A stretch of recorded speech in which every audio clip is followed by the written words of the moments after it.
प्रसन्नाङ्गरागं प्रभाकाञ्चनाङ्गं जगद्भीतिशौर्यं तुषाराद्रिधैर्यम् तृणीभूतहेतिं रणोद्यद्विभूतिं भजे वायुपुत्रं पवित्राप्तमित्रम् भजे पावनं भावनानित्यवासं भजे बालभानुं प्रभाचारुभासं भजे चन्द्रिकाकुन्दमन्दारहासं भजे सन्ततं रामभोपालदासं भजे लक्ष्मणप्राणरक्षातिदक्षं भजे तोषितानेकगीर्वाणपक्षम् भजे घोरसङ्ग्रामसीमाहताक्षं भजे रामनामातिसम्प्राप्तरक्षम् कृताभीलनादं क्षितिक्षिप्तपादं घनक्रान्तभृङ्गं कटिस्थोरुजङ्घम् वियद्व्याप्तकेशं भुजाश्लेषितास्मं जय श्री समेतं भजे रामदूतं जलद्वालघातं भ्रमच्चक्रवालं कठोराट्टहासं प्रभिन्नाब्जजाण्डम् महासिंहनादाद्विशीर्णत्रिलोकं भजे आञ्जनेयं प्रभुं वज्रकायम् रणे भीषणे मेघनादे सनादे सरोषे समारोपिते मित्रमुख्ये खगानां घनानां सुराणां च मार्गे नटं तं वहं तं हनुमन्तमीडे कनद्रत्नजम्भारिदम्भोळिधारं कनद्दन्तनिर्धूतकालोग्रदन्तम् पदाघातभीताब्धिभूताधिवासं रणक्षोणिदक्षं भजे पिङ्गळाक्षम् महाग्राहपीडा महोत्पातपीडा महारोगपीडा महातीव्रपीडा हरत्यासुते पादपद्मानुरक्तो नमस्ते कपिश्रेष्ठ रामप्रियो यः सुधा सिन्धुमुल्लङ्घ्य नाथोग्रदीप्तः सुधा चौषधीस्ता प्रगुप्तप्रभावः षडद्रोणशैलस्य सारेण सेतुं विना भूस्वयं कः समर्थः कपीन्द्रः निरातङ्कमाविश्य लङ्कां विसम्भो भवानेव सीता किशोकापहारी समुद्रान्तरङ्गादिरौद्रं विनिद्रम्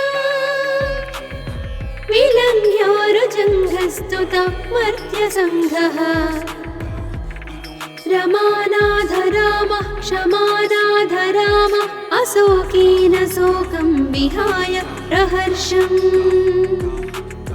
वनान्तर्घनं जीवनं दानवानं विपाट्य प्रहर्षात् हनुमान् त्वमेव जराभारतो भूरिपीडां शरीरे निराधारणारूढगाढप्रतापे भवत्पादभक्तिं भवद्भक्तिरक्तिं कुरु श्रीहनुमत्प्रभो मे दयाळो महायोगिनो ब्रह्मरुद्रादयो वा न जानन्ति तत्त्वं निजं राघवस्य कथं ज्ञायते मातृसे नित्यमेव प्रसीद प्रभो वानरेन्द्रो नमस्ते नमस्ते महासत्त्ववाहाय तुभ्यं नमस्ते महावज्रदेहाय तुभ्यं नमस्ते परिभूतसूर्याय तुभ्यम्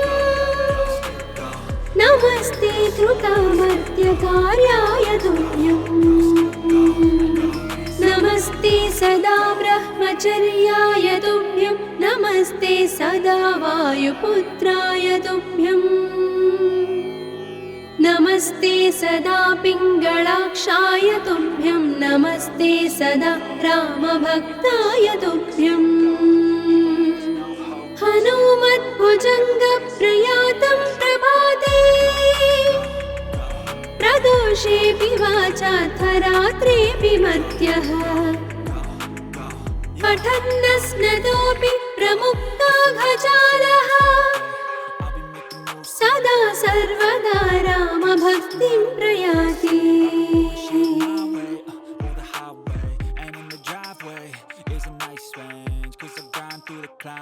प्रसन्नाङ्गरागं प्रभाकाञ्चनाङ्गं जगद्भीतिशौर्यं तुषाराद्रिधैर्यम्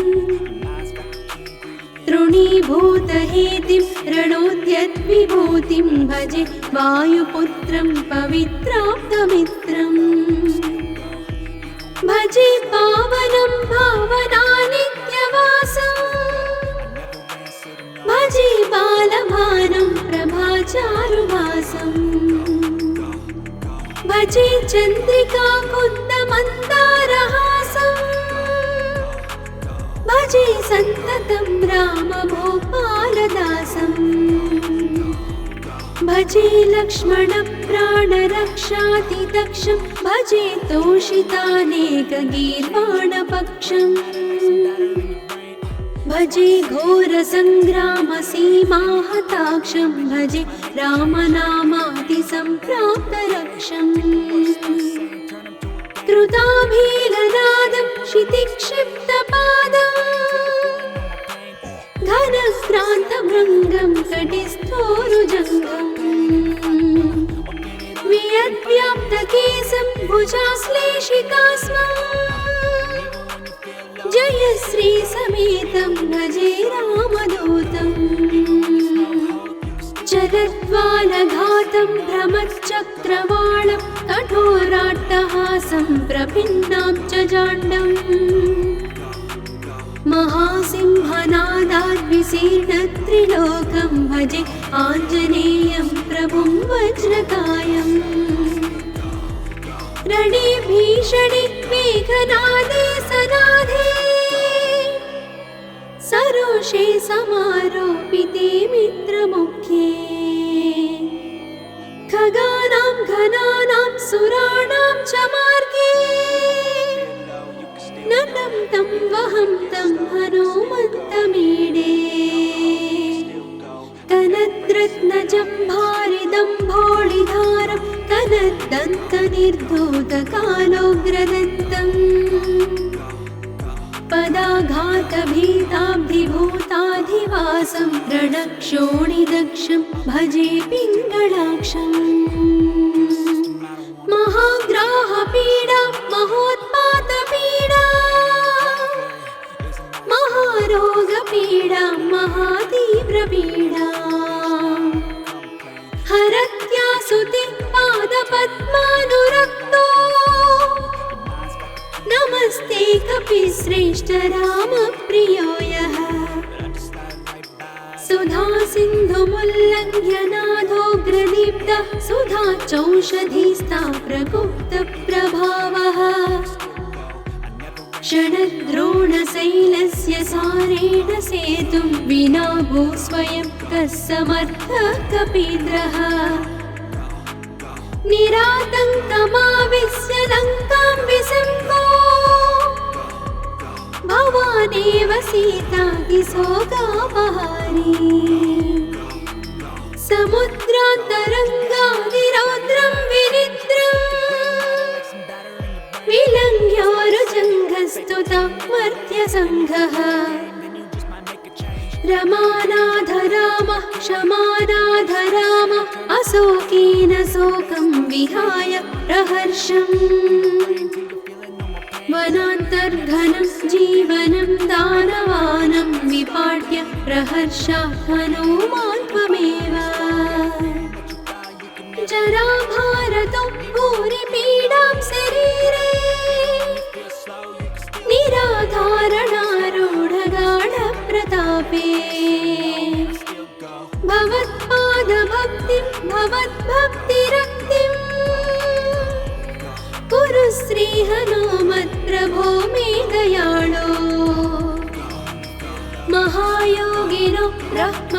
पुत्रादयो वा न जानन्ति तत्त्वं निजं राघवस्य कथं ज्ञायते मातृसे नित्यमेव प्रसीद प्रभो वानरेन्द्रो नमस्ते नमस्ते महासत्त्ववाहाय तुभ्यम् नमस्ते महावज्रदेहाय तुभ्यम् नमस्ते परिभूतसूर्याय तुभ्यम् नमस्ते कृतामर्त्यकार्याय तुभ्यम् नमस्ते सदा ब्रह्मचर्याय तुभ्यं नमस्ते सदा वायुपुत्राय तुभ्यम् नमस्ते सदा पिङ्गळाक्षाय तुभ्यं नमस्ते सदा रामभक्ताय तुभ्यम् हनुमद्भुजङ्गप्रयातं प्रभाते प्रदोषेऽपि वाचार्थरात्रेऽपि मध्यः पठन्नस्नतोऽपि प्रमुक्ताघजालः सदा सर्वदा रामभक्तिं प्रयाति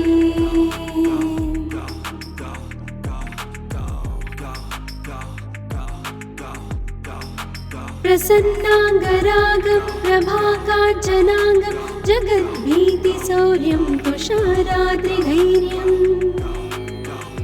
तृणीभूतहेतिं रणोद्यद्विभूतिं भजे वायुपुत्रं पवित्राप्तमित्रम् भजे पावनं भावनानित्यवासम् भजे बालभानं प्रभाचारुभासम् भजे चन्द्रिकाकुन्दमन्दारहासम् भजे सन्ततं रामभूपालदासम् भजे लक्ष्मणप्राणरक्षातिदक्षं भजे तोषितानेकगीर्वाणपक्षम् भजे घोरसङ्ग्रामसीमाहताक्षं भजे रामनामातिसम्प्राप्तरक्षम् कृताभीलनादं क्षितिक्षिप्तपादम् घनक्रान्तभृङ्गं कटिस्थोरुजङ्घम् वियद्व्याप्तकेशं भुजाश्लेषितास्मम् जयश्रीसमेतं भजे रामदूतम् चलद्वालघातं भ्रमच्चक्रवालं कठोराट्टहासं प्रभिन्नाब्जजाण्डम् महासिंहनादाद्विशीर्णत्रिलोकं भजे आञ्जनेयं प्रभुं वज्रकायम् रणे भीषणे मेघनादे सनादे सरोषे समारोपिते मित्रमुख्ये खगानां घनानां सुराणां च मार्गे नतं तं वहं तं हनुमन्तमीडे तनद्रत्नजम्भारिदम्भोळिधारं तनद्दन्तनिर्धूतकालोग्रदन्तम् पदाघातभीताब्धिभूताधिवासं रणक्षोणिदक्षं भजे पिङ्गळाक्षम् महाग्राहपीडा महोत्पातपीडा महारोगपीडा महातीव्रपीडा हरत्यासुति पादपद्मानुरक्तो नमस्ते कपिश्रेष्ठ रामप्रियो यः सुधा सिन्धुमुल्लङ्घ्य नाथोग्रदीप्तः सुधा चौषधीस्ता प्रगुप्तप्रभावः षडद्रोणशैलस्य सारेण सेतुं विना भूस्वयं कः समर्थः कपीन्द्रः निरातङ्कमाविश्य लङ्कां विसङ्गो भवानेव सीतातिशोकापहारी समुद्रा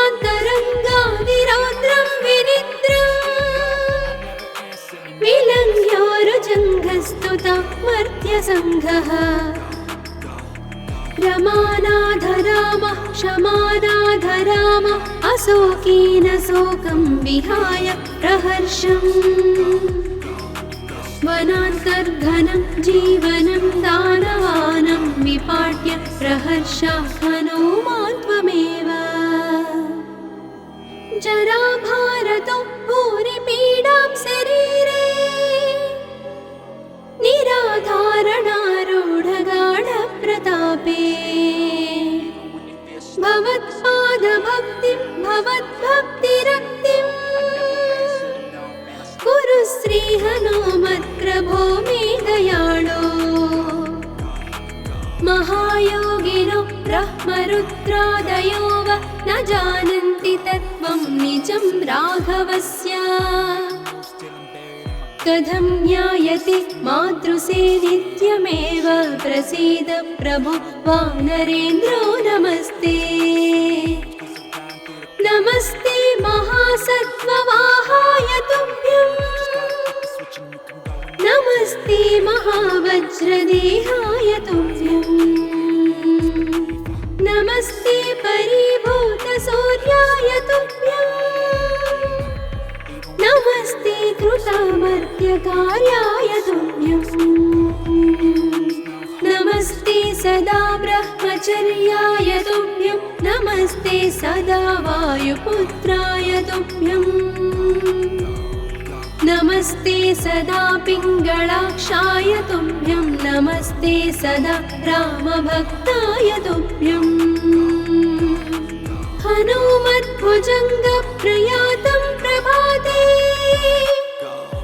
प्रदोषेऽपि वाचार्थरात्रेऽपि मर्त्यः पठन्नस्नतोऽपि प्रमुक्ताघजालः सदा सर्वदा रामभक्तिं प्रयाति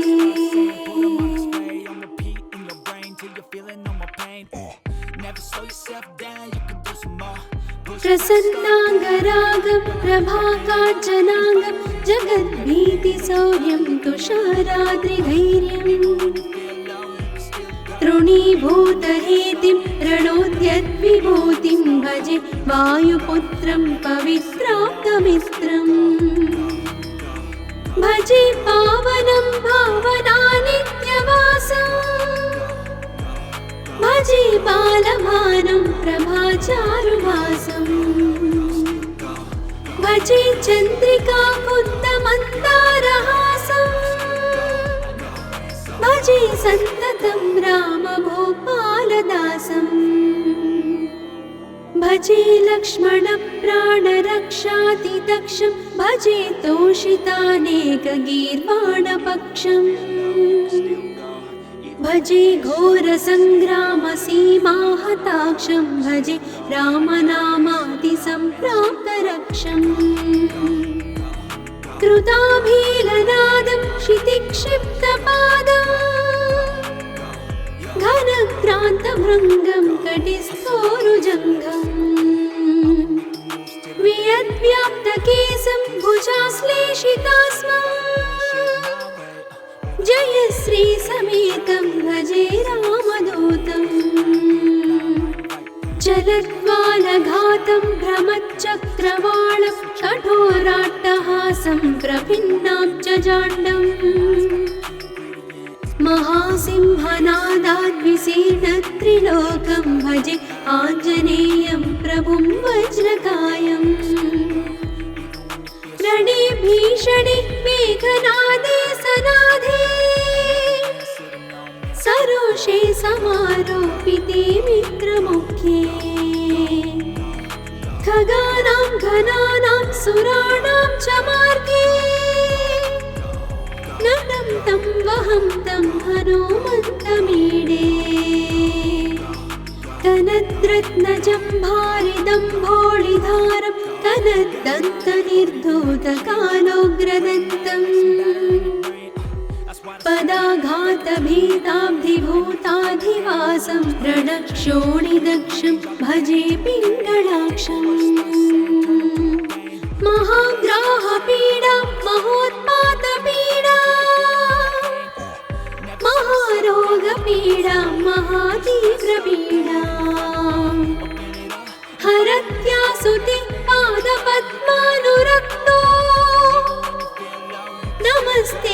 सर्वेऽपि श्रेष्ठ रामप्रियो यः सुधा सिन्धुमुल्लङ्घ्य नादोग्रदीप्तः सुधा चौषधीस्ता प्रगुप्तप्रभावः षडद्रोणशैलस्य सारेण सेतुं विना भू स्वयं कः समर्थः कपीन्द्रः निरातङ्कमाविश्य लङ्कां विसर्गो भवानेव सीतातिशोकापहारी समुद्रान्तरङ्गादिरौद्रं विनिद्रम्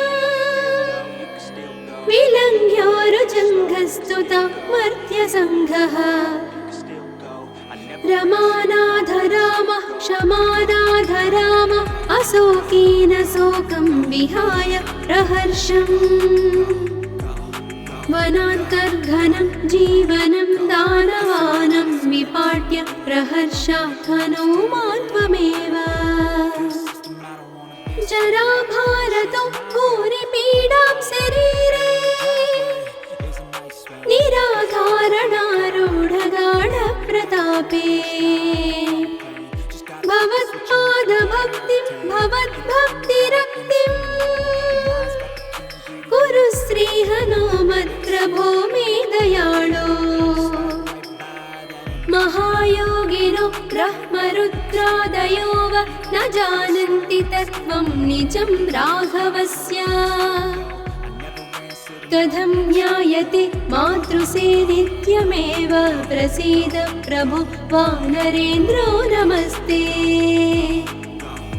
नमस्ते महासत्त्ववाहाय तुभ्यं नमस्ते महावज्रदेहाय तुभ्यं नमस्ते परिभूतसूर्याय तुभ्यं नमस्ते कृतामर्त्यकार्याय तुभ्यं नमस्ते सदा ब्रह्मचर्याय तुभ्यं नमस्ते सदा वायुपुत्राय तुभ्यं नमस्ते सदा पिङ्गळाक्षाय तुभ्यं नमस्ते सदा रामभक्ताय तुभ्यं हनुमद्भुजङ्गप्रयातं प्रभाते प्रदोषेऽपि वाचार्थरात्रेऽपि मर्त्यः पठन्नस्नतोऽपि प्रमुक्ताघजालः सदा सर्वदा रामभक्तिं प्रयाति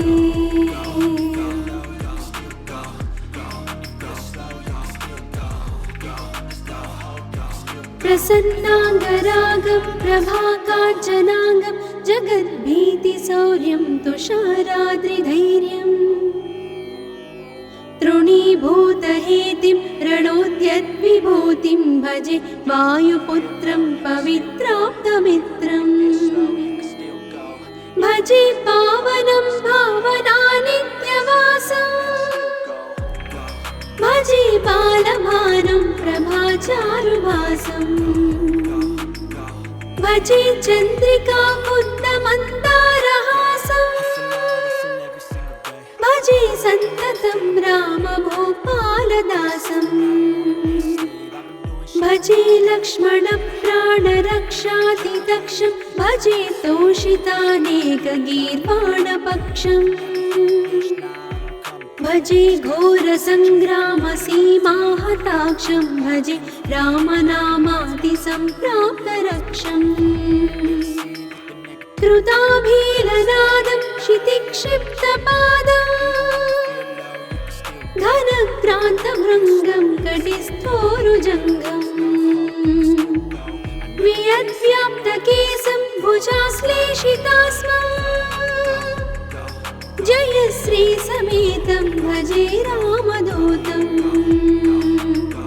जलद्वालघातं भ्रमच्चक्रवालं कठोराट्टहासं प्रभिन्नाब्जजाण्डम्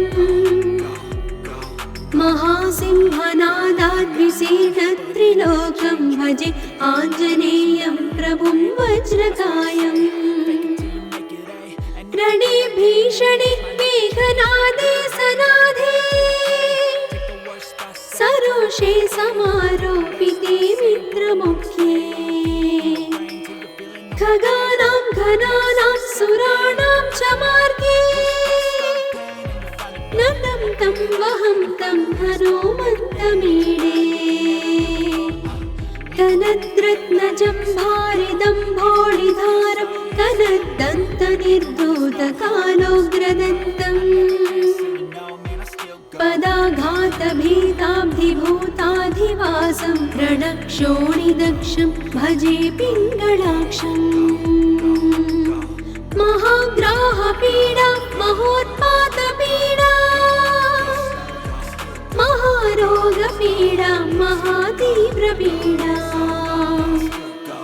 हरत्यासुति पादपद्मानुरक्तो नमस्ते कपिश्रेष्ठ रामप्रियो यः सुधा सिन्धुमुल्लङ्घ्य नाथोग्रदीप्तः सुधा चौषधीस्ता प्रगुप्तप्रभावः षडद्रोणशैलस्य सारेण सेतुं विना भू स्वयं कः समर्थः कपीन्द्रः निरातङ्कमाविश्य लङ्कां विसम्पो भवानेव सीतातिशोकापहारी समुद्रान्तरङ्गादिरौद्रं विनिद्रम् विलङ्घ्योरुजङ्घस्तुता मर्त्यसङ्घः रमानाथ रामः क्षमानाथ रामः अशोकेन शोकं विहाय प्रहर्षम्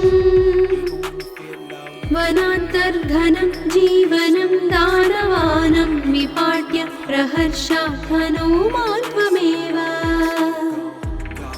जराभारतो भूरिपीडां शरीरे निराधारणारूढगाढप्रतापे भवत्पादभक्तिं भवद्भक्तिरक्तिं कुरु श्रीहनुमत्प्रभो मे दयाळो महायोगिनो ब्रह्मरुद्रादयो वा न जानन्ति तत्त्वं निजं राघवस्य कथं ज्ञायते मातृसे नित्यमेव प्रसीद प्रभो वानरेन्द्रो नमस्ते नमस्ते महासत्त्ववाहाय तुभ्यं नमस्ते महावज्रदेहाय तुभ्यं नमस्ते परिभूतसूर्याय तुभ्यं नमस्ते कृतामर्त्यकार्याय तुभ्यं नमस्ते सदा ब्रह्मचर्याय तुभ्यं नमस्ते सदा वायुपुत्राय तुभ्यं नमस्ते सदा पिङ्गळाक्षाय तुभ्यं नमस्ते सदा रामभक्ताय तुभ्यं हनुमद्भुजङ्गप्रयातं प्रभाते प्रदोषेऽपि वाचार्थरात्रेऽपि मर्त्यः पठन्नस्नतोऽपि प्रमुक्ताघजालः सदा सर्वदा रामभक्तिं प्रयाति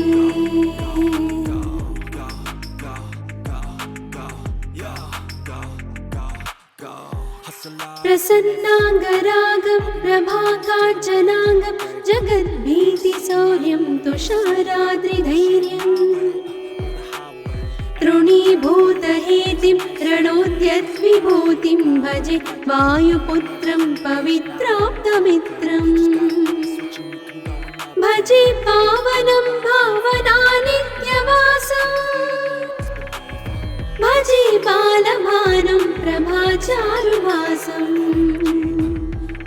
भजे चन्द्रिकाकुन्दमन्दारहासम् भजे सन्ततं रामभूपालदासम् भजे लक्ष्मणप्राणरक्षातिदक्षं भजे तोषितानेकगीर्वाणपक्षम् भजे घोरसङ्ग्रामसीमाहताक्षं भजे रामनामातिसम्प्राप्तरक्षम् कृताभीलनादं क्षितिक्षिप्तपादम् घनक्रान्तभृङ्गं कटिस्थोरुजङ्घम् वियद्व्याप्तकेशं भुजाश्लेषितास्मम् जयश्री समेतं भजे रामदूतम् चलद्वालघातं भ्रमच्चक्रवालं कठोराट्टहासं प्रभिन्नां च जाण्डम् महासिंहनादाद्विशीर्णत्रिलोकं भजे आञ्जनेयं प्रभुं वज्रकायम् रणे भीषणे मेघनादे सनादे सरोषे समारोपिते मित्रमुखे खगानां घनानां सुराणां च मार्गे नतं तं वहं तं हनुमन्तमीडे कनद्रत्नजम्भारिदम्भोळिधारं कनद्दन्तनिर्धूतकालोग्रदन्तम् पदाघातभीताब्धिभूताधिवासं रणक्षोणिदक्षं भजे पिङ्गळाक्षम् महाग्राहपीडा महोत्पातपीडा महारोगपीडा महातीव्रपीडा हरत्यासुते पादपद्मानुरक्तो नमस्ते कपिश्रेष्ठ रामप्रियो यः सुधा सिन्धुमुल्लङ्घ्य नाथोग्रदीप्तः सुधा चौषधीस्ता प्रगुप्तप्रभावः षडद्रोणशैलस्य सारेण सेतुं विना भूस्वयं कः समर्थः कपीन्द्रः निरातङ्कमाविश्य लङ्कां विसङ्गो भवानेव सीतातिशोकापहारी समुद्रान्तरङ्गादिरौद्रं विनिद्रम् विलङ्घ्योरुजङ्घस्तुता मर्त्यसङ्घः रमानाथ रामः क्षमानाथ रामः अशोकेन शोकं विहाय प्रहर्षम् वनान्तर्घनं जीवनं दानवानं विपाट्य प्रहर्षात् हनुमान् त्वमेव जराभारतो भूरिपीडां शरीरे निराधारणारूढगाढप्रतापे भवत्पादभक्तिं भवद्भक्तिरक्तिं कुरु श्रीहनुमत्प्रभो मे दयाळो महायोगिनो ब्रह्मरुद्रादयो वा न जानन्ति तत्त्वं निजं राघवस्य कथं ज्ञायते मातृसे नित्यमेव प्रसीद प्रभु वानरेन्द्रो नमस्ते नमस्ते महासत्त्ववाहाय तुभ्यम् नमस्ते महावज्रदेहाय तुभ्यम् नमस्ते परिभूतसूर्याय तुभ्यम् नमस्ते कृतामर्त्यकार्याय तुभ्यम् नमस्ते सदा ब्रह्मचर्याय तुभ्यं नमस्ते सदा वायुपुत्राय तुभ्यम् नमस्ते सदा पिङ्गळाक्षाय तुभ्यं नमस्ते सदा रामभक्ताय तुभ्यम् हनुमद्भुजङ्गप्रयातं प्रभाते प्रदोषेऽपि वाचार्थरात्रेऽपि मध्यः पठन्नस्नतोऽपि प्रमुक्ताघजालः सदा सर्वदा रामभक्तिं प्रयाति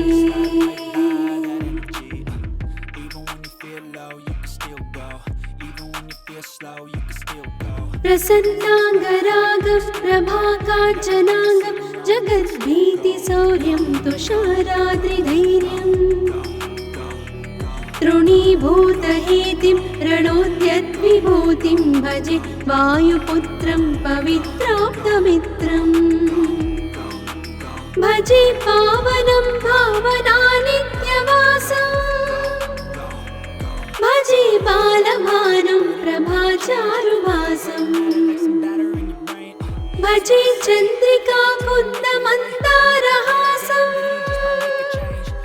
भजे सन्ततं रामभूपालदासम् भजे लक्ष्मणप्राणरक्षातिदक्षं भजे तोषितानेकगीर्वाणपक्षम् भजे घोरसङ्ग्रामसीमाहताक्षं भजे रामनामादिसम्प्राप्तरक्षम् कृताभीलनादं क्षितिक्षिप्तपादम् घनक्रान्तभृङ्गं कटिस्थोरुजङ्घम् वियद्व्याप्तकेशं भुजाश्लेषितास्मम् जयश्रीसमेतं भजे रामदूतम् जलद्वालघातं भ्रमच्चक्रवालं कठोराट्टहासं प्रभिन्नाब्जजाण्डम् महासिंहनादाद्विशीर्णत्रिलोकं भजे आञ्जनेयं प्रभुं वज्रकायम् रणे भीषणे मेघनादे सनाधे सरोषे समारोपिते मित्रमुख्ये खगानां घनानां सुराणां च मार्गे नतं तं वहं तं हनुमन्तमीडे कनद्रत्नजम्भारिदम्भोळिधारं कनद्दन्तनिर्धूतकालोग्रदन्तम् पदाघातभीताब्धिभूताधिवासं रणक्षोणिदक्षं भजे पिङ्गळाक्षम् महाग्राहपीडा महोत्पातपीडा महारोगपीडा महातीव्रपीडा हरत्यासुते पादपद्मानुरक्तो नमस्ते कपिश्रेष्ठ रामप्रियो यः सुधा सिन्धुमुल्लङ्घ्य नादोग्रदीप्तः सुधा चौषधीस्ता प्रगुप्तप्रभावः षडद्रोणशैलस्य सारेण सेतुं विना भूस्वयं कः समर्थः कपीन्द्रः निरातङ्कमाविश्य लङ्कां विसङ्गो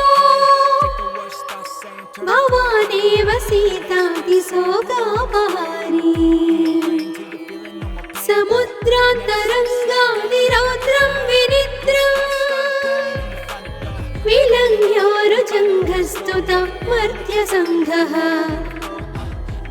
रमानाथ रामः क्षमानाथ रामः अशोकेन शोकं विहाय प्रहर्षम् वनान्तर्घनं जीवनं दानवानं विपाट्य प्रहर्षात् हनूमान् त्वमेव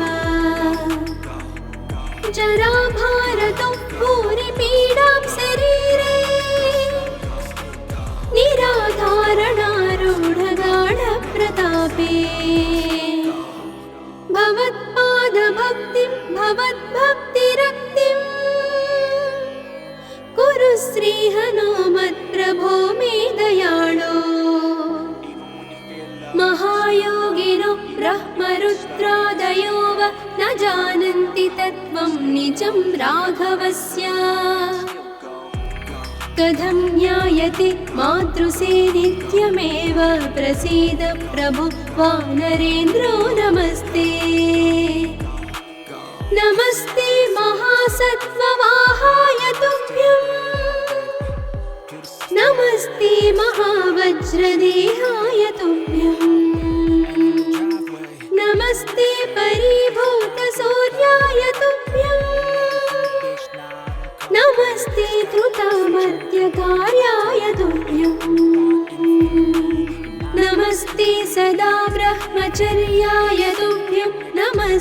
सदा वायुपुत्राय तुभ्यम्